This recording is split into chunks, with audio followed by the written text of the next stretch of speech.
What's good? It's Woog. Look, I know April 22nd is the day of Gervonta Tank Davis versus Ryan Garcia, but there is another pretty good fight much earlier in the day taking place in Cardiff, Wales. And unlike Gervonta Davis versus Ryan Garcia, this one is for an actual major title. And I'm talking about Skavkat Rakhimov, 17 wins, 0 losses, and 1 draw, taking on Joe Cordina, 15 wins and 0 losses. Look, I'm not going to act like this is the biggest fight of the day. It's not. All eyes and all attention, except for maybe the families of the fighters and the fighters on the undercard and their families.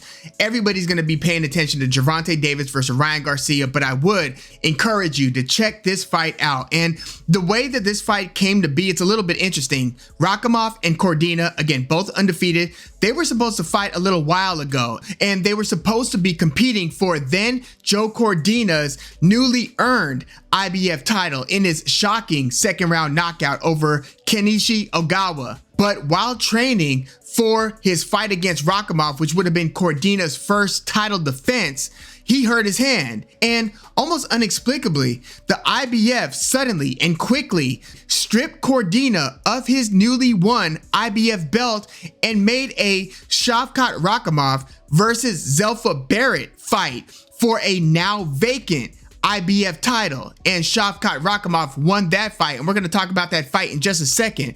But I thought that it was very uncharacteristic and, to be honest, pretty unfair for the IBF to have so quickly stripped Cordina of his title. Now, I'm not saying that they should, let a fighter stay injured or stay inactive for, as long as, say, Jermall Charlo has held the WBC middleweight belt without being stripped of that belt. I'm not saying that they need to let it carry on for that long. I mean, we're talking almost 2 years in that case. But I mean, damn, Joe Cordina had literally just won that title. And just like that, he was stripped of his title, not because he tested positive for PEDs or did anything bad. Like, he was stripped because he sustained an injury while preparing to defend his title. So I thought that that was a little bit bogus and abrupt. But Skavkat Rakhimov ended up fighting for that then vacant belt against Zelfa Barrett. And Zelfa Barrett, who's, like Joe Cordina, a very good sweet science and pretty elusive boxer,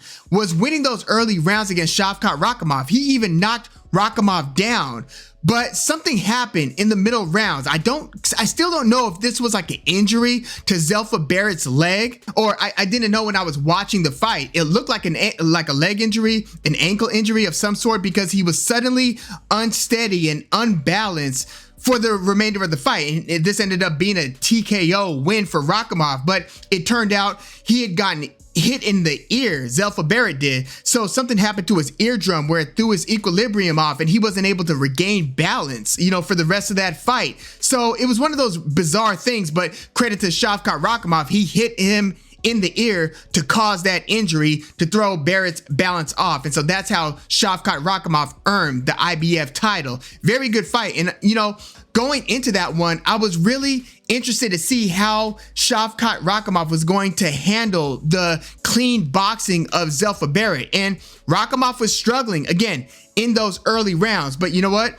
Rakhimov was also struggling a bit in the early rounds against Jojo Diaz. It's interesting with Rakhimov because we've seen him in a few close calls now to where you would probably be surprised to know that he is still undefeated. I mean, he had that very close fight with Jojo Diaz that, it was for the title, but only Rakhimov could have won the title because Jojo Diaz missed weight. But this was a very close fight, ended up being a majority draw. So neither fighter walked away from that fight with the belt. And then we all saw Rakhimov, getting outboxed by Zelfa Barrett, which might be the reason why in this Rakhimov versus Cordina fight, Cordina is going off at a greater than 2-1 favorite, which if that was the case a year ago, it would have been unfathomable that he would have been that big of a favorite against Rakhimov. But because we've seen Rakhimov, struggle with a couple of opponents, I feel like the reputation that he now has is he's a very good fighter,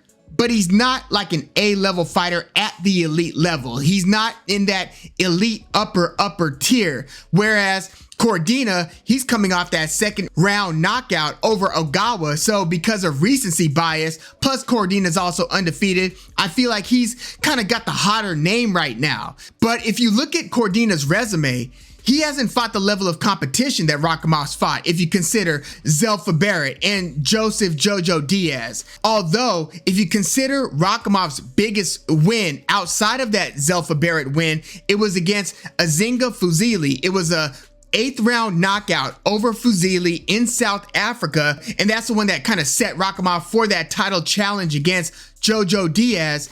That might be Rakhimov's second biggest win against Fuzili, and Joe Cordina's biggest win against Ogawa.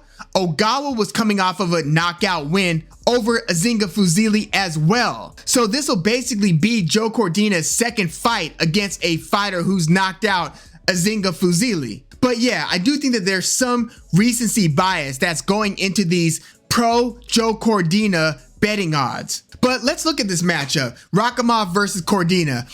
You know, Rakhimov's advantage in a lot of these fights at 130 are his height and his reach. He's kind of a long fighter, so when he's able to keep this sustained pressure, even if he drops a few early rounds, he's able to keep his foot on the gas to where it starts wearing out the opponent by the middle and late rounds. And he is a pretty damn hard puncher.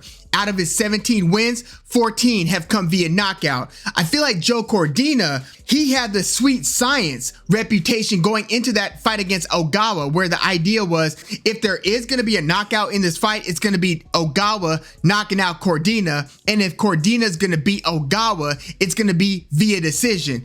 We didn't see that knockout, that devastating knockout of the year contender style knockout in the cards for Joe Cordina. I don't think that anybody had picked Cordina via devastating knockout over Ogawa. So I think that Joe Cordina's power is a bit underrated. But also, if you consider that usual Rakhimov advantage of the height at 130, he's listed at 5'8.5". He's close to 5'9". So even though Zelfa Barrett going into that fight with Rakhimov was seen to be the cleaner boxer, Zelfa Barrett's about 5'7". So you had to consider, okay, well, if Rakhimov's going to keep on coming forward, can Zelfa Barrett keep the slightly taller Rakhimov off of him for that long? And Rakhimov is also a southpaw, so that's something to consider.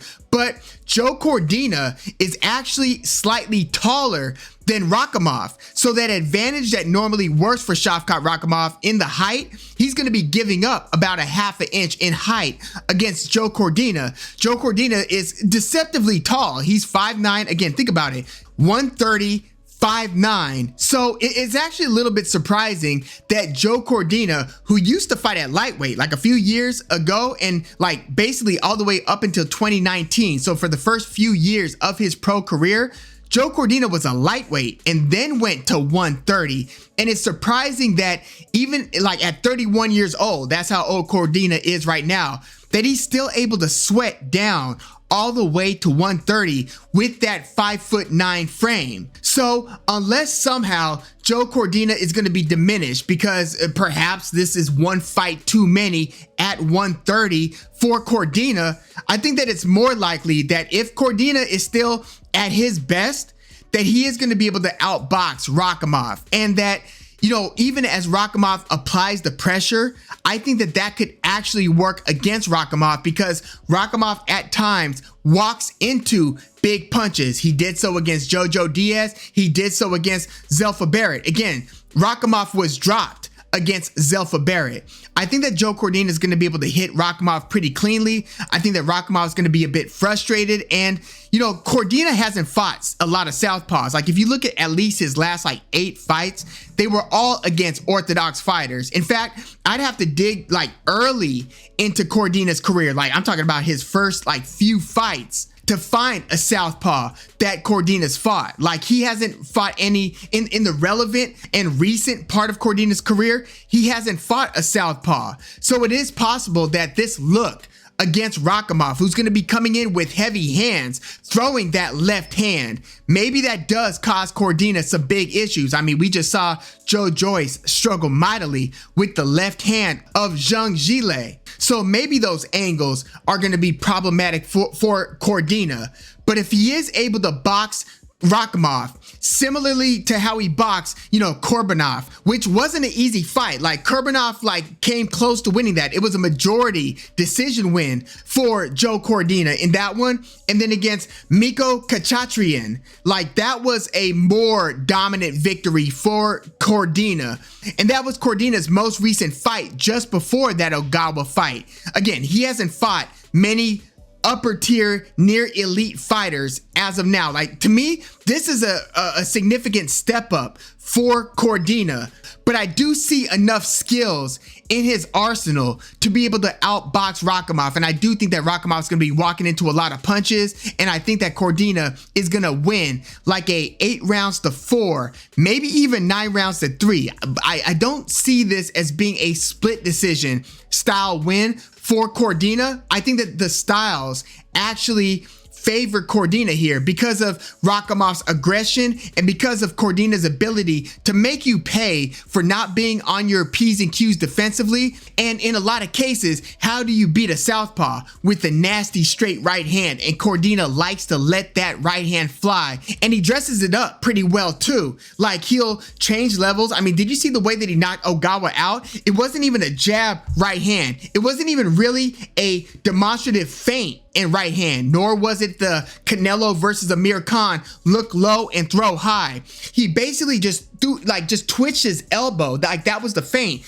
Because he had jabbed Ogawa effectively earlier in the first round. I mean, this fight didn't go very long. In the first and heading into the second round, he had the jab going. So he just basically did a little twitch with the elbow. And within a half beat, millisecond after that twitch, it was boom, boom, where Ogawa had no time to react, because the slightest reaction to that little elbow twitch from Cordina, it was already too late. He had already deployed that right hand and the fight was over. So if Cordina is able to box Rakhimov at range and not be too spooked by the straight left hand of Rakhimov, I think that Cordina could set up some nice shots against Rakhimov. Now, in the second half of the fight, I think he's going to have a bit more difficulty. Rakhimov does tend to come on strong, and unless Cordina is continuously hurting Rakhimov and catching him with right hands that Rakhimov doesn't see, and Cordina, by the way, can also rake you to the body pretty nastily. He likes digging to the body. Again,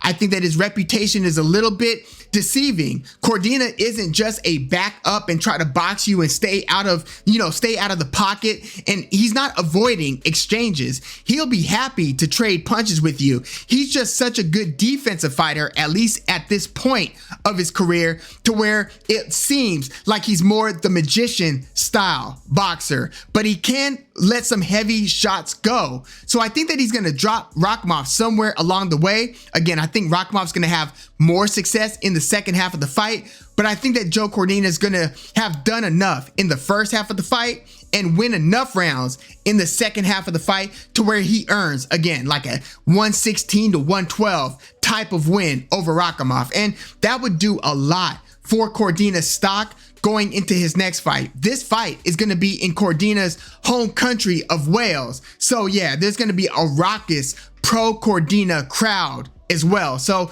Rakhimov's going to be up against it. Even though he's coming in with the belt, I think that Cordina looks at this as, no, that's my belt, right?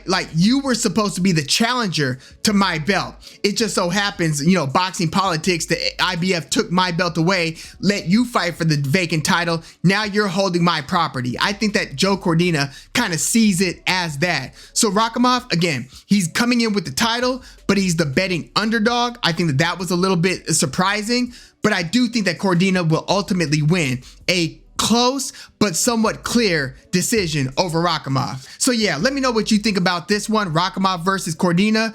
Who do you see winning this fight and how? And does Cordina, how good do you think Joe Cordina is? Obviously, if you listen to Eddie Hearn, he's the best thing since sliced bread, right? But realistically, how good is Joe Cordina? Like, his resume is kind of thin outside of that knockout over Ogawa. And honestly, if you were to have asked me before Cordina's knockout of Ogawa, who would have won between, you know, say Rakhimov or Cordina, or hell, Zelfa Barrett versus Cordina, I would have probably picked Zelfa Barrett to beat Cordina. Like, a lot of opinions changed after this recent knockout of Ogawa for Joe Cordina. But yeah, let me know what your overall thoughts are of Cordina in the comments, and let me know what you think about this Rakhimov versus Cordina fight. Please like the video, subscribe to the channel if you are into the fight talk. I'm Woog. Thanks for tuning in.